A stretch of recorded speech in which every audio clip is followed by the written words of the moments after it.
पिताजी, मैं इस दिक्सूचक यंत्र को देख रहा हूं जो कि आपने मुझे जन्मदिन पर दिलवाया था। यह बहुत अच्छा यंत्र है, लेकिन इसमें कुछ हुआ था और मैं समझ नहीं पा रहा हूं कि वो क्यों हुआ। क्या आप मेरी सहायता कर सकते हैं पिताजी? हाँ राजीव, मुझे ठीक ठीक बताओ क्या हुआ था। मैं इस दिक्सूचक यंत्र को अपने मित्र के घर ले गया था। वे अपने घर में विद्युत का कुछ काम करवा रहे थे। हम एक खुले तार के अत्यंत निकट दिक्सूचक यंत्र से खेल रहे थे। अचानक दिक्सूचक यंत्र की सुई अकारण ही विक्षेपित हो गई। जब हम तार से दूर हटे, यह अपने पहले वाले स्थान पर आ गई। ऐसा क्यों हुआ? ऐसा इसलिए हुआ क्योंकि विद्युत धारा चुंबक की भांति कार्य करती है और विद्युत प्रभाव उत्पन्न करती है। बच्चों, इस पाठ में हम चुंबकीय क्षेत्रों, विद्युत चुंबकीय क्षेत्रों, विद्युत मोटरों तथा विद्युत जनित्रों के बारे में जानेंगे। उद्देश्य: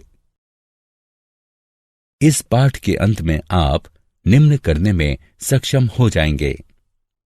चुंबकीय क्षेत्रों एवं क्षेत्र रेखाओं को पहचानना, किसी चुंबकीय क्षेत्र में विद्युत धारावाही चालक पर बल का वर्णन करना, विद्युत मोटर की व्याख्या करना, विद्युत चुंबकीय प्रेरण की व्याख्या करना, विद्युत चुंबकीय जनित्र का वर्णन करना, घरेलू विद्युत परिपथ को समझना।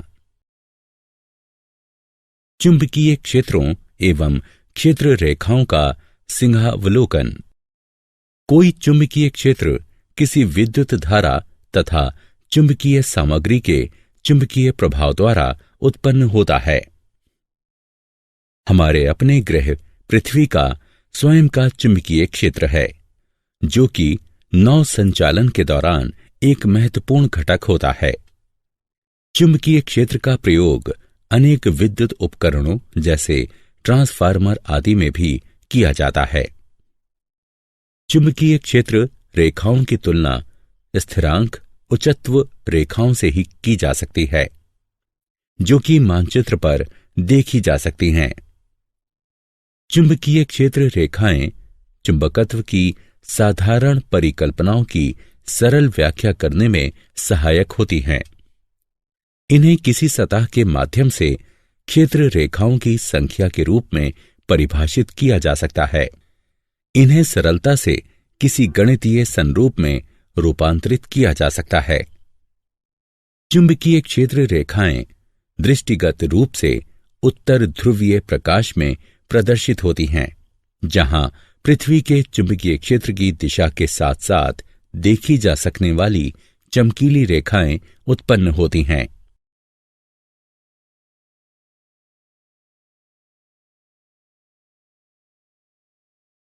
विद्युत धारावाही चालक। किसी धातु चालक में होकर गुजरने वाली विद्युत धारा अपने इर्द गिर्द चुंबकीय क्षेत्र उत्पन्न करती है। किसी चुंबकीय क्षेत्र में रखे हुए विद्युत धारावाही चालक का आवेश ऐसी दिशा में विलग्न की अनुभूति देता है जो कि विद्युत तथा चुंबकीय क्षेत्र पर लंबवत हों। इसके परिणाम स्वरूप एक ऐसी विद्युत संचालन शक्ति उत्पन्न होती है जिसकी दिशा प्रयुक्त चुंबकीय क्षेत्र की समानुपातिक होती है। इस प्रभाव को उल्टा भी किया जा सकता है।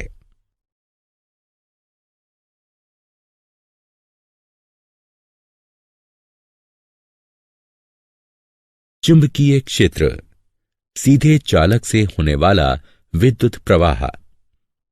जैसा कि आपने पहले देखा, आइए देखते हैं कि क्या होता है यदि हम तार में हो रहे विद्युत प्रवाह को परिवर्तित कर देते हैं। दिक्सूचक यंत्र पर पड़ने वाला प्रभाव भी अलग अलग होता है। तो यदि आप विद्युत प्रवाह में वृद्धि करते हैं तो दिक्सूचक यंत्र की सुई के विक्षेपण में भी वृद्धि हो जाएगी।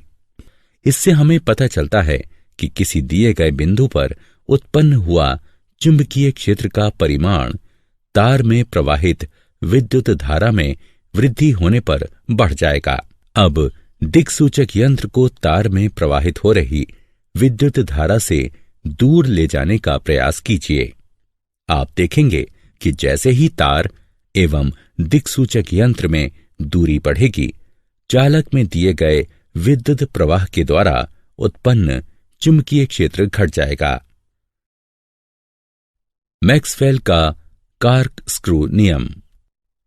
मैक्सवेल का कॉर्कस्क्रू नियम, जिसे दक्षिण हस्त अंगुष्ठ नियम भी कहा जाता है, यह बताता है कि विद्युत धारा की दिशा में कॉर्कस्क्रू घुमाने से विद्युत धारा की दिशा के साथ साथ चुंबकीय क्षेत्र की दिशा भी नीचे की ओर लंबवत बदल जाती है। यदि हम कॉर्कस्क्रू को विद्युत धारा की दिशा में नीचे की ओर घुमाते हैं और कॉर्कस्क्रू का हैंडल दक्षिणावर्त घूमता है, तो चुंबकीय क्षेत्र की दिशा दक्षिणावर्त में होगी। अतः जब विद्युत धारा ऊपर की ओर बहती है तो चुंबकीय क्षेत्र की दिशा परिवर्तित हो जाती है और वामावर्त हो जाती है। चुंबकीय क्षेत्र, वृत्ताकार लूप से होने वाला विद्युत प्रवाह।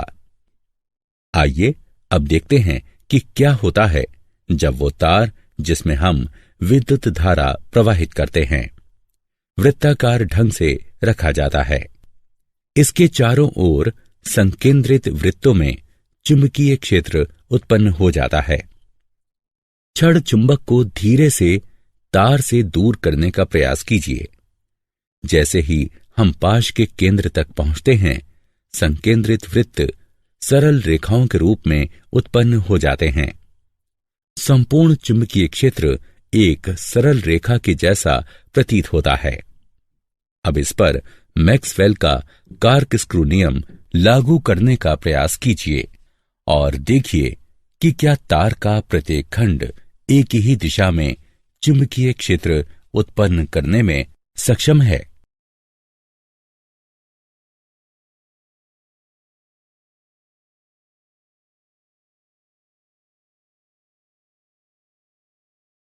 चुंबकीय क्षेत्र, परिनालिका में विद्युत प्रवाह। परिनालिका एक विद्युत धारावाही तार है जो कि एक बेलनाकार आकृति में एक दूसरे से अधिकाधिक सटे हुए घुमावों के साथ लिपटा रहता है। यह छड़ चुंबक के समान होती है। हर परिनालिका में एक उत्तर ध्रुव तथा एक दक्षिण ध्रुव होता है।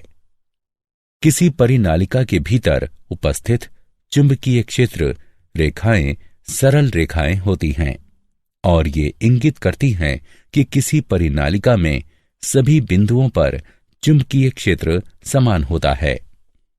परिनालिका का यह शक्तिशाली चुंबकीय क्षेत्र चुंबकीय सामग्री को आकर्षित करता है। इस प्रकार का चुंबक विद्युत चुंबक कहलाता है। विद्युत धारावाही चालक का बल। हम देख चुके हैं कि किसी चालक से होकर बहने वाली विद्युत धारा चुंबकीय क्षेत्र निर्मित करती है। इस प्रकार निर्मित चुंबकीय क्षेत्र चालक के निकट रखे गए छड़ चुंबक पर बल लगाता है। फ्रांसीसी वैज्ञानिक आंद्रे मैरी एम्पियर ने यह पता लगाया कि छड़ चुंबक भी चालक पर विपरीत एवं समान बल लगाती है। फ्लेमिंग का वाम हस्त नियम। फ्लेमिंग का वाम हस्त नियम 3 दिशाओं का प्रतिनिधित्व करने वाला स्मारक है। आपको अपने बाएं हाथ के अंगूठे, तर्जनी और मध्यमा को फैलाना है। हर उंगली अलग दिशा की ओर संकेत करती है। तर्जनी चुंबकीय क्षेत्र की दिशा में संकेत करती है। मध्यमा विद्युत धारा की दिशा में संकेत करती है। अंगूठा गति की दिशा में संकेत करता है। इसे फ्लेमिंग का वाम हस्त नियम कहते हैं। उदाहरणों में वूफर, सबवूफर, विद्युत प्रवर्तक आदि सम्मिलित हैं।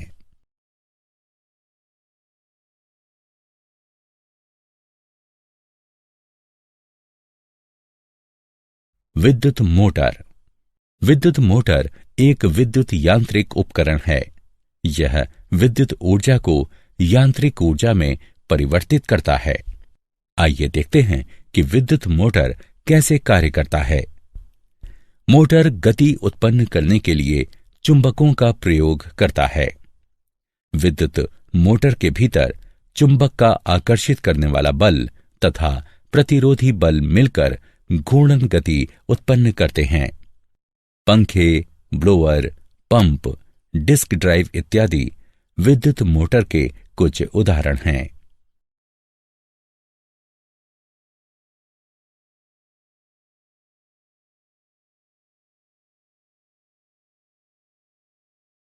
वैद्युत चुंबकीय प्रेरण। चुंबकीय क्षेत्र से होकर गति करने वाले किसी चालक द्वारा किया गया विद्युत उत्पादन वैद्युत चुंबकीय प्रेरण कहलाता है। उदाहरण के तौर पर जनित्र, विद्युत परिवर्तक, प्रेरण मोटर, विद्युत मोटर, तुल्यकालिक मोटर और परिनालिकाएं आदि वैद्युत चुंबकीय प्रेरण का उपयोग करते हैं।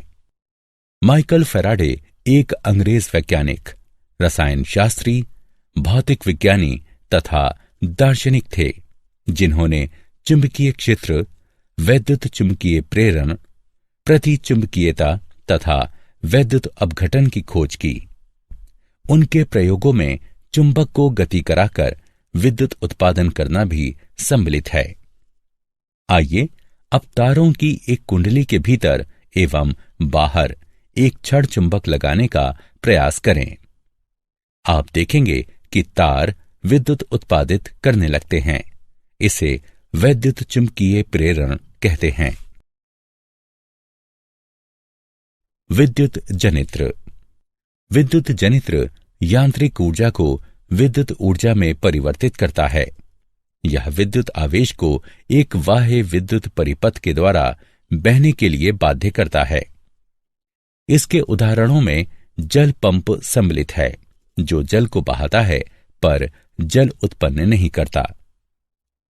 विद्युत जनित्रों का परिचालन वैद्युत चुंबकीय प्रेरण पर आधारित होता है, अर्थात जब भी कोई चालक चुंबकीय क्षेत्र में जाता है, एक विद्युत प्रवाह उस चालक में प्रवृत्त हो जाता है।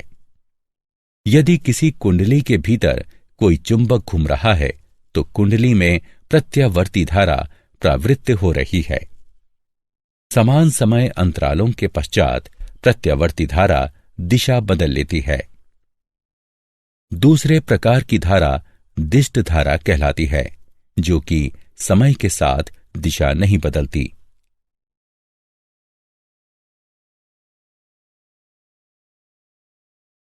घरेलू विद्युत परिपथ। विद्युत शक्ति जहां प्रयोग में लाई जाती है, वहां से काफी दूर इसका उत्पादन होता है। विद्युत उत्पादन केंद्रों पर विद्युत का उत्पादन 50 हर्ट्ज की प्रत्यावर्ती वोल्टेज आवृत्ति के साथ 11,000 वोल्ट पर होता है। विद्युत को विभिन्न स्थानों पर उपभोग के लिए उच्च वोल्टेज पर पारेषित किया जाता है, ताकि पारेषण के दौरान ऊर्जा की हानि कम से कम हो। विद्युत शक्ति हमारे घरों में 3 तारों द्वारा प्रवेश करती है। ये हैं विद्युन्मय तार यानी लाल तार, उदासीन तार यानी काला तार तथा अर्थ का तार यानी हरा तार। विद्युन्मय तार में 220 वोल्ट का विभव होता है और उदासीन तार में 0 विभव होता है।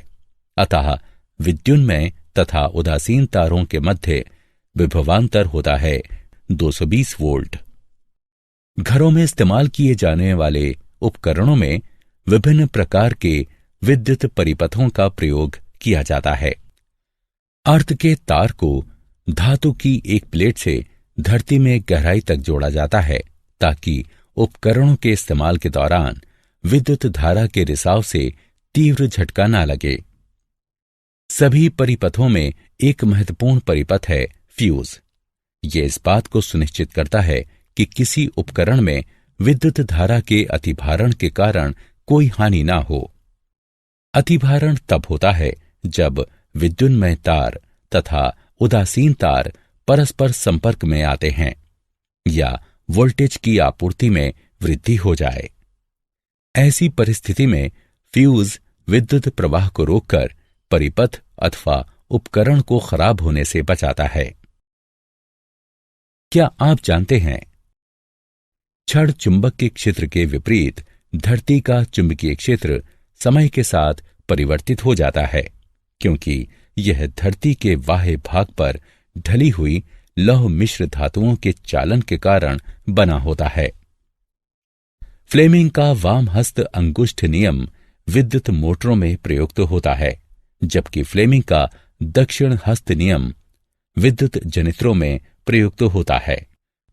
मोटरों एवं जनित्रों में पृथक पृथक हाथों का प्रयोग किया जाना चाहिए, क्योंकि मोटरों एवं जनित्रों के कारण और प्रभाव में अंतर होता है। सारांश। आइए हमने जो कुछ सीखा है उसे संक्षेप में दोहराएं। चुंबकीय क्षेत्र एवं चुंबकीय क्षेत्र रेखाएं कैसे उत्पन्न होती हैं? किसी चुंबकीय क्षेत्र में विद्युत धारावाही चालक पर बल। विद्युत मोटर क्या है और यह कैसे कार्य करता है? वैद्युत चुंबकीय प्रेरण क्या है और इसके क्या उपयोग हैं? वैद्युत चुंबकीय जनित्र है और ये कैसे कार्य करता है? घरेलू विद्युत परिपथों में तारों एवं फ्यूज का उपयोग।